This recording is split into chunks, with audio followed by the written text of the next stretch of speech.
الحمد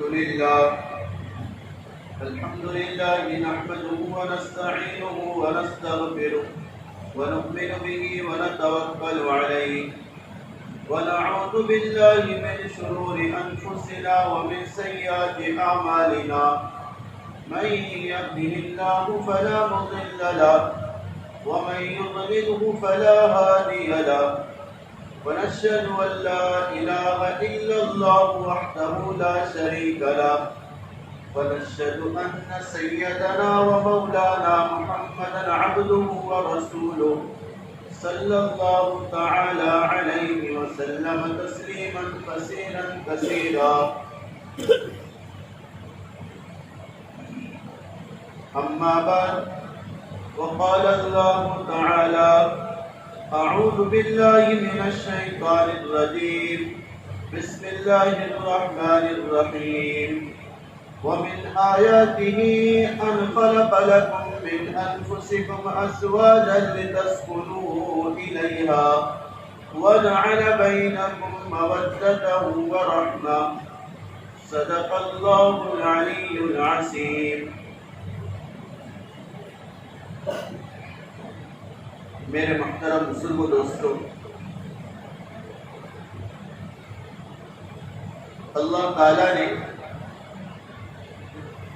اس کائنات کو چلانے کا ایک سبب اور ذریعہ بنایا ہے جس سے نکاح کہا جاتا ہے. اللہ نے چند اصول رکھے کائنات کے لیے وجود میں آنے کے. ان اصولوں میں سے ایک اصول نکاح ہے. اس لیے اللہ تعالیٰ نے سب سے پہلا عمل جنت میں سیدنا آدم علیہ السلام کا جو کرایا ہے وہ نکاح کا عمل ہے. جنت جیسی چیز اور نعمت جس میں اور بہترین نعمتیں ہیں اور قسم قسم کے نعمتیں موجود ہیں، اس کے باوجود اللہ تعالیٰ نے جنت میں حضرت حوا کو پیدا فرما کر حضرت آدم علیہ السلام سے نکاح کرایا، یہ بتانے کے لیے کہ زندگی چاہے کتنی حسین ہو اور خوبصورت ہو، لائف اسٹائل جتنا بیسٹ ہو، لیکن وہ تکمیل تو نہیں پہنچے گا جب تک نکاح نہ کرایا جائے. اس سمجھایا شریعت. اس لیے میں نے گزشتہ ہفتے ایک مثال دی. اللہ نے فرمایا لڑکا یعنی شوہر عورت کا لباس ہے، عورت شوہر کا لباس ہے. نکاح کو لباس اس وجہ سے کہا کہ اگر مرد چاہے کتنا خوبصورت ہو اور اس میں خوبصورتی کی ساری صفات اور حسنات موجود ہو، لیکن جب تک نکاح نہ کرے تب تک اس کی خوبصورتی ادھوری ہے، جیسا کہ خوبصورتی بغیر لباس کے ادھوری ہوتی ہے. ایک انسان اگر تنہائی میں بھی ہو اور وہاں پر کوئی موجود نہ ہو تو یہ برہنہ ہونے میں عار اور شرم محسوس کرے گا، اس سے اچھا نہیں لگے گا، وہ اپنے ستر کو چھپانا چاہے گا. اسی طرح ایک آدمی نوجوان بالغ، اس کے پاس چاہے دنیا کی نعمتیں ہو، لیکن جب تک اس کے پاس نکاح کی نعمت نہ ہو یہ اس کی زندگی نعمتوں سے ابھی ادھوری ہے. اس لیے اللہ کے نبی اکرم صلی اللہ علیہ وسلم نے نکاح کثرت سے کی. اللہ کی قسم عشق کے لیے نہیں، شوق کے لیے نہیں، امت کی تعلیم کے لیے. آپ نے نکاح کو کثرت سے کر کے ہمیں تعلیم دی. اس کا رواج ڈالو معاشرے میں اور اس کا رواج ڈالو سادگی کے ساتھ کرنے کے لیے. اور اللہ کے نبی اکرم صلی اللہ علیہ وسلم نے فضائل سنائے اور بتایا نکاح پر یہ نعمت یہ فضیلت، یہ ثواب اور یہ اجر اللہ کی طرف سے مرتب ہے۔ اللہ کے نبی اکرم صلی اللہ علیہ وسلم نے فرمایا 3 آدمی ایسے ہیں اگر وہ قرضہ لے اللہ اس قرضے میں ادائیگی کے لیے مدد اور معاونت کرتے ہیں۔ سب سے پہلا وہ غلام جو اپنی آزادی کے لیے کسی سے قرضہ لے اور اپنے آقا کو ادا کرے۔ دوسرا وہ آدمی جو اللہ کے راستے میں جانے کے لیے کسی سے قرضہ لے۔ تیسرا وہ نوجوان مرد یا وہ نوجوان خاتون جو اپنے نکاح کے لیے کسی سے قرضہ لے اور نکاح کرے۔ اللہ تعالیٰ ان تینوں کے قرضہ ادائیگی میں اپنی طرف سے خاص مدد شامل فرماتے ہیں اور ان کا قرضہ آسانی سے ادا اللہ تعالیٰ کر دیتے ہیں۔ اللہ کے نبی اکرم صلی اللہ علیہ وسلم نے فرمایا نکاح آدھا ایمان ہے۔ آدھا ایمان اس سے بتایا، اس کو آدھا ایمان کیوں کہا گیا؟ اس کی وجہ مفسرین اور محدثین نے یہ بیان کی ہے، انسان کے زندگی کے 2 پارٹس اور 2 حصے ہیں۔ ایک حصہ اس کی تنہائی ہے اور دوسرا حصہ مجمع کا ہے۔ یہ 2 حصے ہوتے ہیں۔ ابھی ہم مجمع میں ہیں سب کے سامنے، ایک حصہ یہ ہے اور ایک میری تنہائی اور میں ایک موقع پر جمع ہوتے ہیں، اس میں تیسرا کوئی نہیں ہوتا۔ میں اور تنہائی یہ 2 پارٹس ہیں زندگی کے۔ اللہ کے نبی اکرم صلی اللہ علیہ وسلم فرما رہے نکاح کی برکت سے یہ مرد اور عورت تنہائی کے گناہ سے بچ جاتے ہیں جو کہ زندگی کا ایک نصف پارٹس ہے۔ اس وجہ سے نکاح کو آدھا ایمان کہا گیا۔ اگر کسی نے تنہائی کے گناہ سے، خلوت کے گناہ سے اور چھپ کر کیے جانے والے گناہ سے بچنا ہے، اس کا طریقہ بتایا وہ جلدی نکاح کرے، وہ جلدی نکاح کرے۔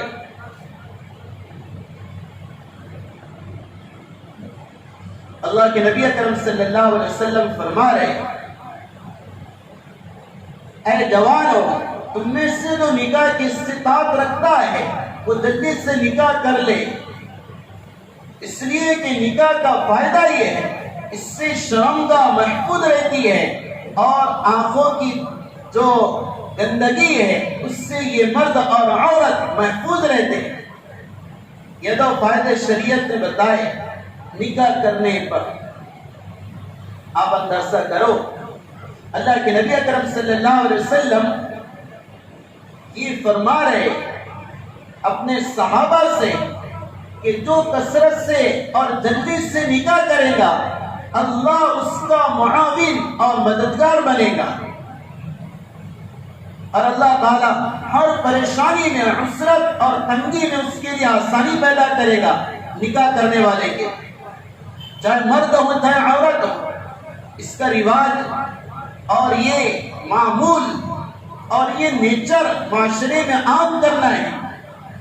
جو میں چند ہفتوں سے بے حیائی کے متعلق ذکر کر رہا، اس بے حیائی کو ہم اگر قابو میں کرنا چاہے اس کا ایک طریقہ یہ ہے اپنے بچے بچیوں کا نکاح جلدی کر دو۔ انتظار نہ کرو، مال کے چکر میں، خوبصورتی کے چکر میں، عہدے اور جاب کے چکر میں اپنی اولاد کی زندگیوں کو تباہ برباد مت کرو۔ ہاں، نکاح کی جو عمر ہے بلوغت کے چند سال کے بعد اس کا نکاح کر دو۔ جیسے ایک انسان کے لیے پانی ضرورت ہے، اس کے بغیر کوئی سی حیات اور حیوان زندہ نہیں رہ سکتا ہے، اسی طرح بلوغت کے بعد نکاح ضرورت ہے، اس کے بغیر انسان سکون حاصل نہیں کر سکتا ہے۔ ہمارے معاشرے میں گوروں کا نیچر آ رہا، ہاں وہ گورے ایک نیچر چھوڑ کر جا رہے اور ہمیں بتا رہے کہ نکاح کرو، پہلے کیا کرو، پہلے اس کو پڑھاؤ، خوب پڑھاؤ، پھر اس کے لیے اسی طرح لڑکا ایسا تلاش کرو جو اس کی طرح مالدار ہو، دینداری کا کوئی لحاظ نہیں۔ حالانکہ گورے اس بات کا ایکسپٹ کرتے ہیں کہ بالغ ہونے کے بعد انسان کی جو خواہش ہوتی ہے اس کو اگر پورا نہ کیا جائے تو اس کے زندگی کا سسٹم اور اس کے زندگی کی یہ پٹری اپنی جگہ سے سرک سکتی۔ اسی لیے گورا لڑکا ہو یا لڑکی، وہ جیسی بالغ ہوتے وہ اپنی خواہشات کو پورا کرنے کا ناجائز طریقہ اختیار کرتے اور گرل فرینڈ بوائے فرینڈ کا چکر اور سسٹم ڈراتے۔ وہ سمجھاتے، وہ نکاح کو گرچہ ہمارے معاشرے میں وہ سمجھا رہے یہ نکاح کرتے، ہم نکاح کا بدل یہ عشق مدارس سے پورا کر رہے ہیں۔ اس لیے بچوں کا نکاح کرو، جلدی سے نکاح کرو۔ یہ معاشرہ اور یہ مزاج جو ہے پہلے پڑھا لو، کما لو، مالدار بنا دو، پھر نکاح کراؤ۔ اللہ کی قسم شریعت کا یہ مزاج نہیں ہے۔ کہاں سے مزاج ہے؟ ایک باپ اپنے بیٹی کو پڑھائے، خوب پڑھائے اور اسے بڑی قسم کی ایک عہدیدار اور ڈگری والی بنا دے اور پھر اسے ایک شوہر کے حوالے کر دے، اسے آیتی اور ایک مفت میں ایک نعمت مل جاتی ہے، اسی وجہ سے شوہر کو قدر نہیں ہوتی۔ اگر پڑھانا ہے، بعض علماء کی رائے یہ ہے اگر تمہیں بچی کو پڑھانا ہے اس کا نکاح کر دو، پھر شوہر اسے پڑھائے، سسرا اسے پڑھائے تاکہ اس کی قدر محسوس ہو اور اس کی وہ عزت اور تقریب کر سکے کہ میرا اس پر کچھ خرچ ہوا ہے۔ وہ اگر کالج لائف میں جائے چاہے میڈیکل لائف میں جائے وہ اپنی پاک دامنی، عفت اور اپنے آنچل کی حفاظت کر سکے۔ اس لیے بزرگوں دوستو میں پیغام اور درد آپ کو دینا چاہ رہا ہوں، یہ مزاج ہمیں عملاً ختم کرنا ہے۔ میں اپنے بچے اور بچیوں کا نکاح جلدی کرا دوں، پڑھنا ہے پڑھو شریعت کے شرائط اور حدود کے ساتھ، لیکن نکاح کر دو تاکہ نکاح کی جو برکتیں ہیں، اللہ کے نبی اکرم صلی اللہ علیہ وسلم نے فرمایا ہر تنگی میں اللہ آسانی پیدا کرتے ہیں، آگے کی ساری تنگیاں اللہ عمل نکاح سے اس کی آسان کر دیں گے۔ اور پھر آپ نے نکاح کے بعد کی زندگی کے اصول بتائے اور کچھ قوانین اور حدود بتائے، اس کی پاسداری کرنے سے رشتہ خوبصورت بنتا ہے، خوشگوار بنتا ہے۔ یہ واحد رشتہ ہے۔ اللہ فرما رہے وَمِنْ آيَاتِهِ أَنْ خَلَقَ لَكُم مِّنْ أَنفُسِكُمْ أَزْوَاجًا، اللہ کی نشانی یہ ہے، یعنی قدرت کی علامت یہ ہے اللہ نے تمہارے جان سے تمہاری بیوی کو پیدا کیا، حضرت آدم علیہ السلام سے حوا علیہ السلام کو پیدا کیا، اور کیوں؟ لِتَسْكُنُوا إِلَيْهَا، تاکہ سکون حاصل کرو۔ ساری چیزیں ہو، زندگی گزارنے کی سارے اسباب ہو، بیوی نہ ہو، زندگی اللہ کی قسم ادھوری ہے اور اجیرا نہیں۔ یہ تو بڑا عجیب نظام، 30 سال 35 سال 25 سال بچیوں کا نکاح، بیٹوں کا نکاح، کیا ہو رہا معاشرے میں؟ یہ نہ باپ کے کان سونگ گئے اور کیا ماں کے دل پر احساس باقی نہ رہا؟ یہ بے حیائی کا ماحول ہے۔ 20 سال بلوغت کے بعد یہ بچہ بچی بغیر نکاح کے رہیں گے، کیا ان کی جوانی محفوظ رہیں گی؟ الا ماشاء اللہ۔ میں تنقید نہیں کر رہا، صورتحال ذکر کر رہا ہوں۔ اس لیے معاشرے کو پاک دامن میں بنانا چاہوں، آپ بنانا چاہیں، اپنے فیملی کے نکاح جلدی کرو، بعد میں پڑھاؤ۔ آپ بچے سے کہیں، اسے سمجھاؤ تجھے پڑھنا ہے پڑھ، لیکن پاک دامنی سے پہلے متصف ہو جا، نکاح کر لے، اللہ تیرے ہر موڑ پر مدد کرے گا۔ اور اللہ کے نبی اکرم صلی اللہ علیہ وسلم نے پھر نکاح کے ساتھ نکاح کے بعد کی زندگی کے اصول بتائے اور یہ سمجھایا یہ رشتہ جو ہے یہ ایسا نازک رشتہ ہے، اگر شوہر مذاق میں بھی توڑے اور بیوی سے کہے تجھے طلاق، بعد میں مفتی صاحب کے پاس آ کر کہے میں مذاق کر رہا تھا، میں نے ڈرانے کے لیے یہ الفاظ کہا، تو اس سے جواب دیا جائے گا چاہے تو نے ڈرانے کے لیے کہا تھا، مذاق سے کہا تھا، لیکن تیری بیوی نکاح سے نکل چکی ہے۔ کیا نازک رشتہ ہے یہ؟ میں اکثر یہ بات کہا کرتا، ہمارے فقہا نے ایک مسئلہ بیان کیا، اگر نشے والا شرابی شراب کے نشہ میں کوئی مرد اپنے بیوی سے کہہ دے تجھے طلاق، اور پھر وہ باہوش ہونے کے بعد کہے مفتی صاحب مجھے پتہ ہی نہیں میں نے کیا لفظ اور تلفظ زبان سے نکالا ہے، اس سے فتویٰ دیا جائے گا تیری بیوی پر طلاق واقع ہو گئی۔ کتنا نازک رشتہ ہے۔ مثال کے طور پر میں سمجھا رہا، ایک آدمی میرے پاس آیا، اس نے آ کر مجھ سے کہا، میں نے اس سے پوچھا فار ایگزامپل، میں نے اس سے پوچھا کہ آپ نے آپ کی بیوی کو طلاق دے دیا؟ میں نے اس سے سوال کیا کہ آپ نے آپ کی بیوی کو طلاق دے دیا؟ تو اس نے مجھ سے کہا جی مفتی صاحب میں نے اپنی بیوی کو طلاق دے دیا، اسی الفاظ کہا۔ پھر بعد میں آ کر کہا مفتی صاحب آپ نے جو مجھ سے پوچھا تھا نا کیا میری بیوی کو میں نے طلاق دیا کہ نہیں دیا، اور میں نے کہا تھا کہ میں نے طلاق دے دیا، میں نے وہ خبر جھوٹی کہا تھا، میں جھوٹ بول رہا تھا، تو اسے فتویٰ دیا جائے گا چاہے تو جھوٹی خبر دے تو بھی تیرے بیوی پر طلاق واقع ہو گئی۔ اس رشتے کی نزاکتیں سمجھائی کہ کانچ کا گلاس ہے، اس کے حفاظت کی ذمہ داری مردوں کو دی ہے، اس لیے تو فرمایا الرجال قوامون علی النساء، یہ مرد عورتوں کی ذمہ دار ہے، ان کے خوشی غمی کی ذمہ دار ہے، ان کی عقل ناقص ہے، ان کے دن میں دن جانا یہ عقل مند کی کوئی علامت نہیں۔ اس لیے علماء کرام یہ فرماتے جیسے ایک حیوان کے لیے پانی کی ضرورت ہے، اسی طرح نکاح کے بعد کی زندگی کے لیے مرد عورت کو صبر کی ضرورت ہے۔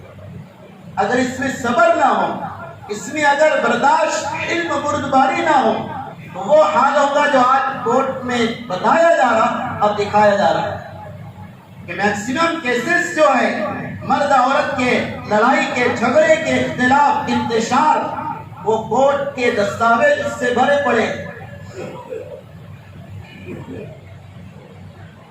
اللہ کے نبی اکرم صلی اللہ علیہ وسلم نے بہت سمجھایا، میرے بزرگوں میری بات دل پر لو، عمل میں لاؤ۔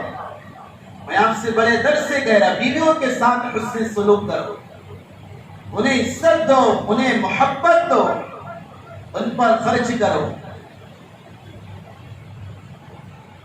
اللہ کے نبی نے فرمایا 5 قسم کے مال ایسے ہیں اگر تم اس سے خرچ کرو تو تمہیں صدقے کا ثواب ملے گا، صدقے کا ثواب، اور وہ مال تمہارا سیو اور محفوظ ہوگا، اللہ اس کی حفاظت کریں گے، اسے قیامت تک چھوٹے سے بڑا کریں گے، پھر تمہارے سامنے قیامت کے دن ہدیے میں پیش کریں گے۔ وہ 5 اموال کون سے ہیں؟ سنو غور سے۔ سب سے پہلا وہ مال جو مرد یا عورت اپنی ذات پر ضرورت کے لیے خرچ کرے، اپنے لیے ضرورت میں خرچ کرنا یہ بھی اپنی ذات پر صدقہ ہے۔ ہاں فضول خرچی نہیں، ضرورت میں جو خرچ کرے۔ دوسرا مال اپنے بیوی پر جو خرچ کرے وہ بھی صدقہ ہے۔ ہاں اس کی ضرورت میں یہ مرد اگر کچھ خرچ کرے تو اس کی ذمہ داری ہے، اور اللہ نے اس کی ذمہ داری لیا، وہ مال اس کے لیے صدقہ ہوگا۔ اس لیے تو مسئلہ بتایا، غور سے سننا اس کو۔ ایک عورت کروڑ پتی کی اولاد ہے، اس کا باپ کروڑ پتی اربوں پتی ہے، اس کے نام سے لاکھوں کی پراپرٹی ہے، اور وہ اسی نصاب ہے۔ یہ مرد غریب ہے اور اس کی اتنی وسعت اور گنجائش نہیں، مرد کا اس سے نکاح ہو گیا، تو اب نکاح کے بعد گرچہ عورت اور خاتون بڑی صاحب نصاب ہے، اس کے باوجود اس کا نفقہ، اس کا سکنا اور اس کے ضروریات کی ذمہ داری مرد اور شوہر کے ذمہ، چاہے وہ اپنی جگہ کتنی مالدار ہو۔ شریعت نے اسے فارغ کیا، اس سے کمانے کی ذمہ داری نہیں دیا، اس سے کہا تو تیرے اولاد کی تربیت کر، تو چاہے مالدار کیوں نہ ہو، شوہر کے ذمے ہم نے لگا دیا، وہ تیرا خرچہ برداشت کرے گا، اور اس خرچے کو شریعت نے فرمایا وہ صدقہ ہے، تم اس پر خرچ کرو۔ تیسرا مال جو صدقہ شریعت نے بتایا وہ مال ہے جو یہ باپ اپنی اولاد پر ضرورت میں خرچ کرتا ہے۔ کیا شریعت نے ہمارا اکرام کیا؟ آپ سمجھ رہے میری بات؟ تم اگر اپنے بچے کو ٹافی دلا کر دو، اپنے بچے کو ضرورت کا لباس دلا کر دو، بچے کی بھی خوشی، اور شریعت کہے تو نے اپنے اولاد پر صدقہ کر دیا، وہ قیامت تک اللہ تجھے بڑھا کر تجھے عطا کرے گا۔ ہاں، یہ اولاد کی تکریم سکھائی، عزت سکھائی۔ ہمارے نبی بڑی تعظیم کیا کرتے تھے اولاد کی، ان سے پیار کرو، انہیں ایسا موقع نہ دو کہ محبت کا کوئی چیپٹر خالی رہ جائے، پھر وہ محبت کا خالی چیپٹر باہر سے پورا کرے۔ اللہ کے نبی اکرم صلی اللہ علیہ وسلم سیدہ فاطمہ رضی اللہ تعالیٰ عنہ سے کیا محبت پیار کرتے تھے۔ اگر مجلس میں سیدہ فاطمہ آتی، آپ ایسے بیٹھے رہتے اور معلوم ہوا کہ بیٹی آ رہی، آپ کھڑے ہو جاتے، کھڑے نہیں ہوتے، اس کے بعد چند قدم چلتے، اپنے بیٹی کا ہاتھ پکڑ کر لاتے، پہلے خود بیٹی کو بٹھاتے اور پھر خود بیٹھا کرتے۔ اللہ، یہ بیٹیوں کی عزت کی ہمارے سرکار ہے، اور ہم ان پر تان تشبیہ کستے اور بیٹوں کو برا بھلا کہ نہیں، ان کو عزت دو، ان کو گھروں میں ایسے محبت دے دو، ان کے لیے گھر جنت بن جائے۔ گھر کی محبت اگر انہیں نہ ملی، ماں باپ کا پیار نہ ملا، یہ باہر بے عشق مجاسی میں مبتلا ہوں گے۔ میں بڑی تجربے کی بات آپ سے کہہ رہا، اس پر آپ نے غور کرنا، واچ کرنا، یہ بات جو ہے۔ تیسری بات جو میں کہہ رہا تھا، بیوی پر خرچ کرنا یہ بھی صدقہ ہے۔ چوتھی بات، ماں باپ پر خرچ کرنا یہ بھی صدقہ ہے۔ اور پانچویں بات، اپنے رشتہ داروں میں جو کمزور ہے، جو ضرورت میں ہے، اس کو دینا بھی صدقہ ہے۔ یہ 5 طرح کے خرچے کو شریعت نے صدقہ بتایا۔ میں اس میں ایک بار کہہ رہا تھا، بیوی پر خرچ کرنا بھی صدقہ ہے۔ اور اللہ کے نبی نے فرمایا، محبت کی انتہا بتائی، تجھے اس سے کتنا پیار کرنا ہے۔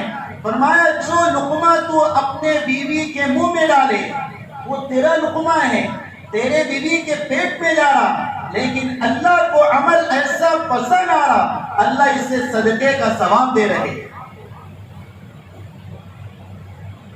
اس لیے تو ان کے جھگڑے سے سب سے زیادہ خوشی شیطان کو ہوتی ہے۔ وہ حدیث میں آتا ہے نا، وہ عصر کے بعد ایک پانی پر اپنا مجمع جمع کرتا ہے، ہر ایک کی کارگزاری لیتا ہے، تو نے کیا کیا، تو نے کیا کیا، تو نے کیا کیا، وہ کارگزاری سناتے ہیں، میں نے یہ کرایا، وہ کرایا، فلاں کرایا، ایسا کرایا، ویسا کرایا۔ وہ اتنا رسپونڈ نہیں دیتا ہے، انہیں اتنی خوشی کا اظہار نہیں کرتا۔ ایک لنگڑا شیطان ہوتا ہے، وہ بیچارہ مایوسی سے کہتا ہے، جہاں پناہ میں نے بڑا تو نہیں کرایا، چھوٹا سا عمل کرایا۔ کیا کرایا؟ میں نے میاں بیوی کا جھگڑا کرا دیا۔ اس سے ایسی خوشی ہوتی ہے تو وہ اسے قریب لا کر اپنی جگہ پر اپنے پاس بٹھاتا ہے۔ اس نے اونچا کام کر کے آیا ہے، میاں بیوی کا جھگڑا لڑا کر آیا۔ چونکہ ان کے جھگڑوں کا اثر نسلوں پر پڑتا ہے، تو میری یہ بات لکھ لو، نوٹ کر لو مفتی عظیم کے نام سے۔ میں آپ کو بہت تجربے سے کہہ رہا، جو میاں بیوی لڑیں گے اور آپس میں جھگڑا کریں گے، وہ اثرات آنے والی اولاد میں ضرور موجود ہوں گے، وہ بھی جھگڑے اور فتنے کے ذرائع اور اسباب بنے۔ حضرت مولانا حسین احمد مدنی رحمۃ اللہ علیہ کے پاس ایک صحابہ ہے، کہا کہ حضرت میری اولاد نافرمان ہے، آپ دعا کر دیجیے۔ تو حضرت نے ایک سوال پوچھا، چونکہ اللہ والے تو دکھتی رکھ پر ہاتھ رکھتے ہیں نا، سوال پوچھا کہ ٹھیک ہے میں دعا کر دوں گا، لیکن میں تجھ سے سوال کرتا ہوں، کیونکہ اپنے بیوی کے ساتھ اچھا سلوک کرتا ہے تو اس سے نیچے اپنا سر کر دیا اور کہا کہ حضرت نہیں، میری اور میری بیوی کی بنتی نہیں، ہمارے آپس میں لڑائی ہوتی ہے۔ کہا کہ جس مال کے کارخانے میں خرابی ہو اس کارخانے کا مال بھی خراب ہوتا ہے۔ سمجھ میں آئی بات؟ ہاں، اس لیے اللہ کے نبی نے بڑی محبت سکھائی۔ آپ نے ایک حدیث ایسی بیان کی، آپ سنو اسے۔ اللہ کے نبی نے فرمایا جب سے مجھے پتا چلا، سیدہ عائشہ سے فرمایا، امی جان سے، عائشہ جب سے مجھے پتا چلا کہ تو جنت میں میری بیوی ہوگی تو مجھے موت اچھی لگنے لگی۔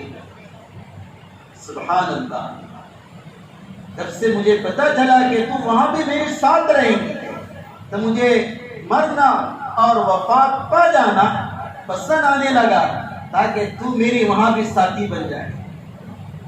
ایک صحابہ اعرابی اللہ کے نبی منبر پر تھے، سوال کیا مجمع میں، اللہ کے رسول آپ کو سب سے زیادہ محبت کس سے ہے؟ عربوں کے اندر بیوی سے اظہار محبت عیب تھا، بیوی سے اظہار محبت نہیں کیا کرتے تھے، ہاں معشوقہ سے وہ اس پر ہزاروں لاکھوں بلکہ سوا اشعار کہہ دیا کرتے تھے۔ اس سے آج کل کا ماحول ہے، ہمارے معاشرے کا نیچر یہ ہے، بیوی پر چٹکلے لکھے جاتے ہیں اور معشوقہ پر اشعار کہے جاتے ہیں غلط محبت کے۔ وہ کبھی بیوی کو اشعار نہیں سناتا محبت کے، اس سے کبھی محبت کی بات نہیں کرے گا۔ اللہ اکبر، سنو تو صحیح، دو روایتیں ہیں، دو روایت، ایک حدیث میں اللہ کے نبی کی یہ آتا ہے، آپ نے سنا ہے، منتخب میں بھی ہے، اللہ کے نبی اکرم صلی اللہ علیہ وسلم کا ایک طریقہ تھا، دائما فکر متواصل الاحسان، آپ ہمیشہ فکر مند رہتے تھے اور غم میں رہتے تھے، آپ کے چہرے پر فکر امت رہتا تھا۔ ایک روایت تو یہ ہے، لیکن ایک روایت ہے سیدہ عائشہ رضی اللہ تعالیٰ عنہ فرماتی ہے کہ میرے نبی اور میرے حبیب محمد مصطفیٰ صلی اللہ علیہ وسلم ہمیشہ مسکراتے رہتے تھے، ہمیشہ ہنسا کرتے تھے۔ ابھی دو روایتیں ٹکرا رہی، ایک میں ہے کہ آپ کبھی نہیں ہنستے تھے، غمگین رہتے تھے، ایک روایت امی جان بیان کر رہی کہ رسول اللہ صلی اللہ علیہ وسلم ہمیشہ مسکراتے تھے۔ محدثین اس کو سمجھاتے ہیں فکر کا جو تعلق تھا وہ گھر کے باہر کا تھا اور مسکرانے کا تعلق جو تھا وہ گھر کے اندر کا تھا۔ ہاں، گھروں میں مسکراتے تھے، بیوی کے ساتھ، اپنے ماں کے ساتھ، بچوں کے ساتھ، یہ آپ نے سمجھایا ہے۔ تو وہ اعرابی نے سوال کیا آپ کو سب سے زیادہ محبت کس سے ہے، پیار کس سے ہے؟ آپ نے فرمایا میری بیوی سیدہ عائشہ رضی اللہ تعالیٰ عنہ۔ ہاں، کوئی کہے گا منبر پر سب کے سامنے کہ بیوی سے مجھے بہت زیادہ پیار ہے، اور حالانکہ ماحول یہ ہو اس کو اوپن کرنا برا سمجھا جاتا ہو، لیکن رسول اللہ نے اس مزاج کو، نیچر کو ختم کیا اور بیوی سے محبت کا اظہار کیا آپ نے۔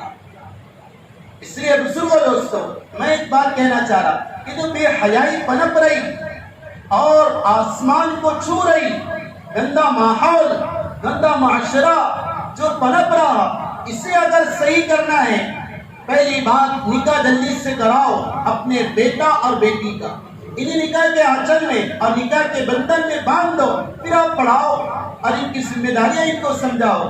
بلکہ اہل عقل، اہل فہم کا تجربہ ہے۔ ہم کیا کہتے پتہ ہے، مفتی صاحب کی بچی کا نکاح 18 سال میں کرا دیں، کچھ تو نہیں آتا اس کو، یہ بچے کا نکاح 20 سال 22 سال میں کرا دے گا، ابھی تو اس کو ناک صاف کرنے کا طریقہ بھی نہیں آیا، ایسا کہتے ہیں نا۔ اہل عقل کا یہ تجربہ ہے، فلاسفہ کا تجربہ ہے کہ انسان چاہے مرد ہو چاہے عورت ہو، اس کی عقل مکمل اسی وقت ہوتی ہے جب کہ نکاح کرا دیا جائے۔ اور ایک بات تجربے کی ہے، نظری تجربہ ہے، ایک آدمی کا نکاح نہیں ہوا، چاہے 40 سال ہو گئے، 40 سال تک اس کی عقل کی تکمیل نہیں ہوتی۔ اس لیے ایک بات میں جو سمجھانا چاہ رہا، اپنے بچے بچیوں کا نکاح کرا دو، انہیں ان کے خواہشات کو پورا کرانا اس جائز طریقے سے سکھا دو، اور بچوں سے کہوں گا، نوجوانوں سے، نکاح میں ماں باپ کی رائے ضرور لیا کرو. عشق کی شادی اور میرج، کورٹ میرج اور اسی طرح محبت کی شادی گرچہ جائز ہے لیکن اس میں برکتیں نہیں ہوا کرتی. ماں باپ کو ناراض کر کے نکاح کرو گے، شریعت جواز کا فتویٰ دے دیں گی، لیکن برکتیں جو نکاح میں آتی ہیں ماں باپ کی محبت کو ساتھ میں لے کر کرو گے، ان کی دعائیں لے کر کرو گے، تمہاری ہمیشہ زندگی خوشی سے گزرو گی. اور اگر تم نے اپنی منمانی چلا کر ماں اور باپ کو ناراض کر کے نکاح کر لیا، میری بات نوٹ کر کے لے جاؤ، چند دن نہیں گزریں گے یہ عاشق اور یہ معشوقہ جو ایک دوسرے پر جان فدا کرنے کے دعوے کرتے تھے اب ایک دوسرے کے برا نظر آنے لگے. ہاں تجربہ شاہد ہے اس پر. تو پہلی بات میں آپ سے کہہ رہا نکاح جلدی کراؤ. اس کے بعد ایک بات اور کہہ دو، بچی کا نکاح کرا رہے، بچیوں کو بہشتی زیور پڑھاؤ. اس سارا مجمع ارادہ کرے میں اپنے بیٹی کو، میری بہن چھوٹی ہے اسے، گھر میں کوئی اور خاتون ہے جس کا نکاح باقی ہے اسے میں بہشتی زیور پڑھاؤں گا. ارادہ کرتے انشاءاللہ. ہاں نکاح سے پہلے کچھ سمجھا کر بھیجو اسے، بچی کو. اسے کوئی نہیں پتا مجھ پر میرے شوہر کا کیا حق ہے، مجھ پر میرے بچوں کا کیا حق ہے. اسے دنیا کی بہتری تعلیم دے دی اور منوں سے تعلیم دے دی، شریعت کا ایک چیپٹر بھی نہیں پڑھایا. اس لیے وہ جو جمعے میں آتے ہیں نا، حالانکہ ضروری نہیں آنا، وہ رواج ہے جمعوں میں آنا، جمعرات میں آنا، لیکن آتی ہے تو آ کر اپنے سسرا والوں کی غیبت کرتی ہے، اور یہ ایسا ہے وہ ویسا ہے، اور پھر جمعوں سے ہی وہ اس کا انتہا کا سلسلہ شروع ہو جاتا. اللہ نہ کرے. تو ایک بات یہ ہے. دوسری بات، اگر نکاح ہو جائے، آپ سب نکاح کے بندھن میں ہیں، اللہ ماشاءاللہ کچھ بغیر نکاح کے بھی ہیں، بیویوں کے ساتھ اچھا سلوک کرو، ان کی کچھ روکی سوکھی برداشت کر لو. تمہیں تمہاری نسل کو اگر صحیح بنانا ہے، خاندان کو پاک دامن اور ستھرا بنانا ہے، بیوی کو حسن سلوک کے ساتھ آپ اسے چاہو اور اسے پیار کرو، اللہ نسلوں کی حفاظت کرے گا. اللہ مجھے آپ کو عمل کی توفیق عطا فرمائے.